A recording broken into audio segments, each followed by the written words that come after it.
Good morning, I'm Chris Beecham, and welcome to Charting the Markets on IG Live. And it's CPI day, of course. We've already had UK unemployment, but very much that's the warm-up to what comes at 1:30 London time, which is that monthly US inflation reading. CPI has been the big event, really, each month without fail.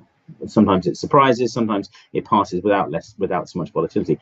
But every month, all attention now turns to how US inflation is progressing, what that might mean for the Fed. It's not about payrolls anymore, really. It's about CPI.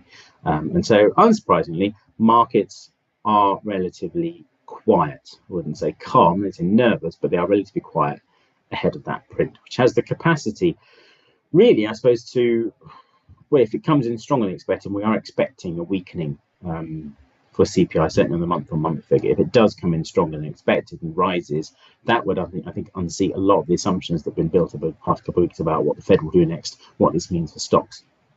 So we come into this after a very strong rally from the end of October in risk assets, particularly in stocks, with the dollar holding up relatively well, because the Fed certainly isn't talking about cutting rates. But with stocks having rallied, and we'll see in a minute with the Dow, for example, up about 2,000 points or so, or near enough 2,000 points from the lows of the beginning of the month, there are big questions over what this might mean if you do have a hotter print. So that's definitely the event to watch. Do be aware of volatility. It will probably affect almost any asset, so I would advise against sitting there thinking it won't affect you if you're trading something in particular. It's liable to be felt across all markets, and of course it's the futures, it's an hour before the open, so you might get a little bit more volatility than otherwise, but certainly that is the main event of the day. Otherwise, we're coming into this, Asian markets are relatively quiet, not too much to report overnight particularly, but as we'll look at dollar in a second, the watch on that currency pair as it hovers around these key levels is important, and of course CPI could factor into that as well.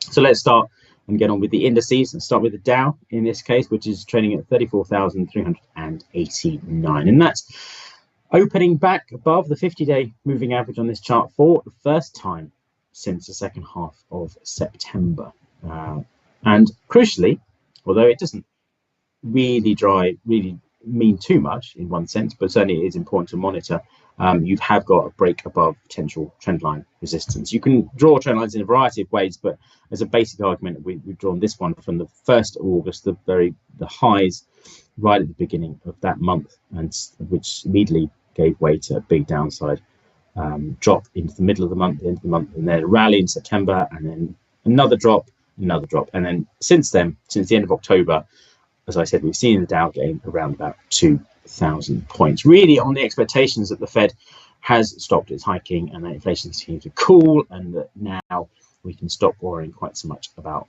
the prospect of more interest rate hikes. That, along with the weakness in US yields, has really driven the rebound in stocks particularly. So with the Dow above that trendline resistance level, it is an interesting time. Certainly we're also back above, as I said, that 100-day moving average. So we're ticking things off the list in a way that we haven't seen for quite a while for this index, which of course had an okay first half of the year, mostly strong, although those gains came in June and July and were rapidly given back. But the traditionally weak, mixed at best summer period ended in October with a bang, it has to be said, an immediate handbrake turn. Off we go again, back to the upside. So from here, back above resistance and back above those moving averages. We're now looking at that move towards 35,000 itself and those highs from the end of August into the middle of September. That would be the previous sort of, having moved above this lower high from mid-October, that's the next level to watch really on the upside, with maybe some people also keeping an eye just on this intermediate line around the middle of June highs and the middle of July highs around 34,540. So that one, and then 35,000 itself, and then on to the biggie.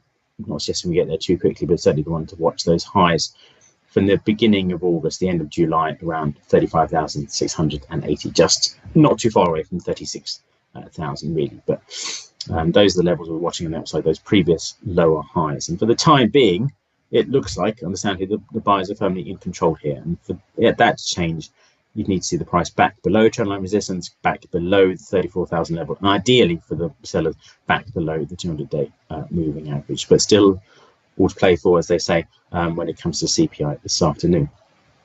Moving over to Japan, and this index has continued to look relatively strong.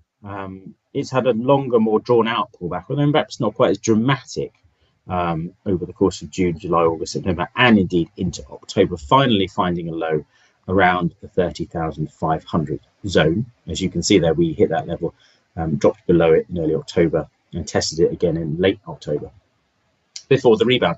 Now we find ourselves really targeting these September highs, these mid-September highs, 33,500 really. And you've got shallow trendline resistance, much shallower than the one for the Dow on the Nikkei here, which takes into account that lower high in the middle of September. So that's also coming into play just before then, maybe around 33,400. And then once, if and when we get back above September highs, then you're off back to 34,000 itself in the middle of June highs, which marks the peak of the Nikkei's impressive run-up from the beginning of the year. We were starting out all the way down below 26,000, really strong rally into March, banking crisis, and then it really took off. Not saying it might repeat itself in that degree, but certainly as ever, the Q4, November, December strong performance for stock markets continues to resonate here. And as you can see over the past week or so, 2 weeks or so, we've dropped back to the 100-day moving average, found support there, and have moved higher. And we've also crucially managed to avoid going right back below the 32,500 mark, which more or less marked the peak in mid-October. So doing well to clamber above previous difficult levels. And remember, that's all we can say about markets. We can't predict exactly what it will do. We can say what it did around previous levels. In October, it faltered at 32,500. In November, it did consolidate around it, but it's pushed back above it once again. So setting another positive signal. And then jumping back to Europe, European markets have had a much tougher time of it, really. If you look at the Nikkei and the Dow, you can still make a reasonable case for them pushing on to recoup more lost ground. But European markets, less impressive performance, really. And here you've got obviously moving averages rolling over, heading lower. Trendline resistance on the CAC still yet to be tested as well, although not too far away if things did get a bit more excitable on the upside for European equity markets. But that's the next big area to watch, really, around 71.70, which coincides nicely, as it often does, with the zone at 71.70 itself, because that was support in early September.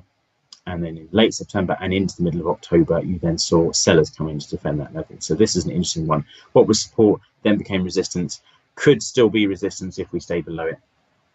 And a close above 7,200 doesn't necessarily mean that we have seen the end of the pullback, but it would, I think, allay concerns that we're still very much risking a lower high here for the CAC. If it fails to get back above 7,200, it would be a bit of a textbook lower high and might suggest we see a renewed downside.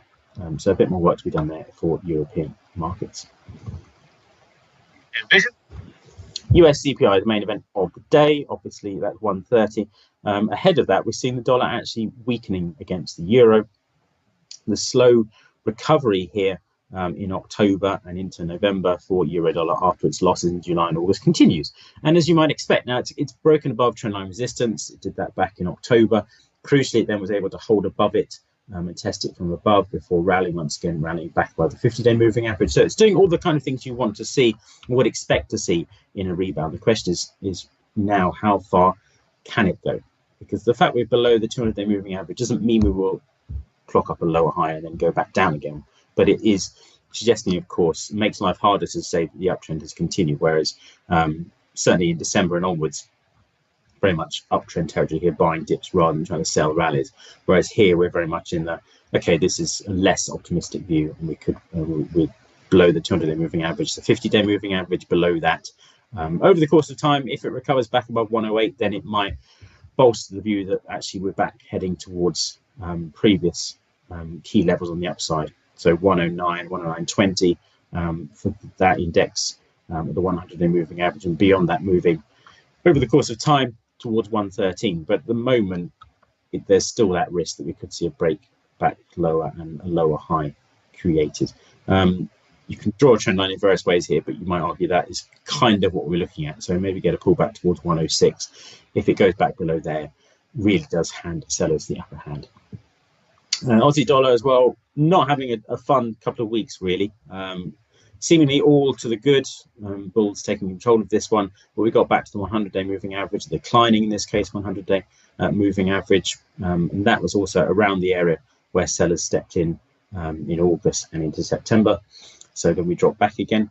Buyers did their best to come in and defend 63.50, so that's a small point in their favour. But for the time being, it's a bit tough to argue. If you get a stronger CPI reading today, of course, that would also tilt the Aussie dollar probably back below 63.50 and might bring another move down to these October lows into view. But after a decent rebound, it's really taken a knock, and it's now up to the buyers to really get this one back above 64 and maybe hope for a more short-term recovery here that might lend a bullish view if and when we get back above 65. And then finally on FX markets, dollar yen, of course, really continuing to thumb its nose really at Japanese authorities, holding above 150, holding above 151, knocking on the doors we saw yesterday of 152, and just missing yesterday the highs of last October by a whisker. But just as the Aussie dollar probably still just in a downtrend, dollar yen still firmly in an uptrend, all about dollar strength here. Buyers coming in over the past couple of weeks firmly to defend any kind of weakness or jump in on any kind of weakness. And so if we're looking for at least some of trendline support from late August, that continues to hold. And even while it looks overextended, it's still a case that it's going up. We're not seeing any reversal yet. Back below 150, maybe a more deeper correction arrive. And then classically, of course, everyone will be saying, well, it's gone up a lot, therefore I'll wait for it to pull back and then I'll buy it. And inevitably, if it does what it did in July, people will then begin to worry that it will keep going lower. So just try to keep a clear head if and when we do get a pullback, which is almost certain at some point, but we just can't tell when. Although we're just still watching, as I say, that risk of intervention by Japanese authorities that could finally provoke a decent move to the downside. This is what they did in June and July, really. There was the intervention there. Okay, it didn't last very long, but it did cause that sudden drop before the next leg higher began. And then finally turning to commodities, which will undoubtedly be affected by what the CPI reading comes in as at 1:30 this afternoon. So apologies for mentioning CPI yet again, but it is the key event of the week, really. In a week that isn't too populated with heavyweight bits of data, it is the CPI that stands out as the only real game in town, although there are plenty of Fed speakers as well. But on to gold, stabilizing at the 200-day moving average, which is just what the buyers would want to see, I think. You had this huge rally from October, and then, unsurprisingly, a quite dramatic pullback of around $50 or so. But if it can hold anywhere, it can hold the 200-day moving average. I think just what buyers don't want to see something moving consistently in a straight line. I think you want to see it have peaks and troughs and steady uptrend rather than just a stratospheric climb, which is what it was in October, understandably for the reasons we saw. But if it can stabilize here, if it can then get back above 1960, maybe there's reason to think we've got a renewed uptrend on our hands, and 2000 is back in play and potentially higher from there. Certainly a close back below 1920 would see it back below all three moving averages on this chart, and really then put a bigger dent in that bullish thesis. And finally, Brent crude, very much overextended the downside over the past week, really took a drubbing since mid-October from 92 to 80 in the space of about 3 weeks. It's quite a dramatic move for oil. So now it's a question of seeing how far this rebound goes. Chloride's way back above 84, maybe we'd be inclined to be a bit more bullish on the outlook, certainly more neutral at the moment. I think at the moment the sellers do really have the upper hand here. Failure to close above 84 would be a very negative development. It could put in a move back towards 79.50 and lower. So we're watching that one in the short term. Of course, sorry, it's going to be CPI mentioned again, but if that comes in weaker, that's likely to see the dollar drop, which could push oil higher. So that is one to watch as well as we head into that reading. So to round off, I think whatever you're trading this afternoon, you need to be aware, even if you've only got positions on, you're not actively adding new positions, you need to be aware that CPI is having some volatility. So for the rest of the day, after the Dow, small gain yesterday, unsurprisingly already focusing on the US CPI yesterday. We're expecting to open around 28, 30 points higher at 34,361 at the moment, with other US indices also looking a little stronger, particularly tech stocks. It is CPI, so do really, I have mentioned it once or twice before, but do look out for that. Core CPI, month-on-month figures for headline CPI as well in the year-on-years, but expected to weaken on most measures, or at least not go up, which is what markets really want to see as they continue to worry about what the Fed might do next. But that is it for me. Don't forget, Beat the Street is 1:30, which of course will be covering that US CPI reading live as well. And we're back tomorrow as normal at 10:30.